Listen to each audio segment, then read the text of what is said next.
হঠাৎ করেই জ্বালানি তেল নিতে ভিড় করছেন গাড়ি চালকরা। কেউ কেউ বলছেন ভবিষ্যতে সরবরাহ কমে গেলে কিংবা দাম বাড়লে সমস্যায় পড়তে হতে পারে। এই আশঙ্কা থেকেই আগেভাগেই জ্বালানি তেল সংগ্রহের চেষ্টা করছেন তারা। পেট্রোল পাম্প কর্তৃপক্ষ বলছে, বাংলাদেশ পেট্রোলিয়াম কর্পোরেশন বিপিসি থেকে জারি হওয়া প্রজ্ঞাপন অনুযায়ী নির্ধারিত তেল বিক্রি করছেন গ্রাহকদের কাছে। তবে দীর্ঘ লাইন দাঁড়িয়ে থেকে নির্ধারিত এই জ্বালানি তেল পর্যাপ্ত নয় বলে মনে করছেন গ্রাহকরা। একটু বেশি হলে তো অবশ্যই ভালো হয়। এখন 2 ঘন্টা 2.5 ঘন্টা বসে যদি একটু তেল পাই তো আমাদের পোষায় না।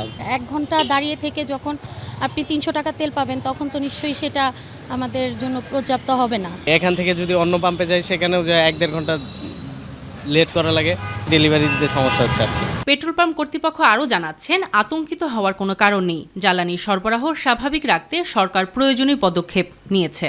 সরকারের পদক্ষেপটা খুবই ভালো। মানুষকে আশ্বস্ত করতে পারতেছে যে তেলের সংকট হবে না, তেল আছে, আপনারা একটু একটু করে নিয়ে চলেন। যতটুকু আছে পাম্প খোলা থাকবে হচ্ছে রাতে 1টা থেকে 2টা পর্যন্ত, কালকে সকালে আবার খুলবে। তো কালকে যদি শেষ হয় তাহলে একটু বন্ধ রাখতে হবে ডিপো থেকে তেল আসার আগ পর্যন্ত।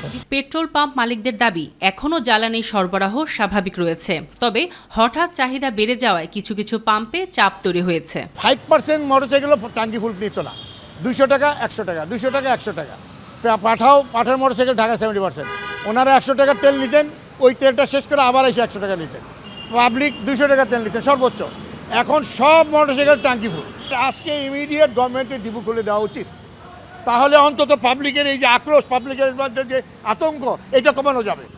আন্তর্জাতিক পরিমণ্ডলে যুদ্ধ সংঘটিত হলে অন্যান্য দেশের মতো বাংলাদেশেও জ্বালানি তেলের সংকট এ যেন নতুন কোনো চিত্র নয়। তবে জনগণের সতর্কতা ও বাংলাদেশ সরকারের বিধি নির্দেশনা মেনে চললে দ্রুতই এই সংকট কাটিয়ে ওঠা সম্ভব বলে মনে করছেন সংশ্লিষ্টরা। সাদিয়া হক মৌ, মাই টিভি, ঢাকা।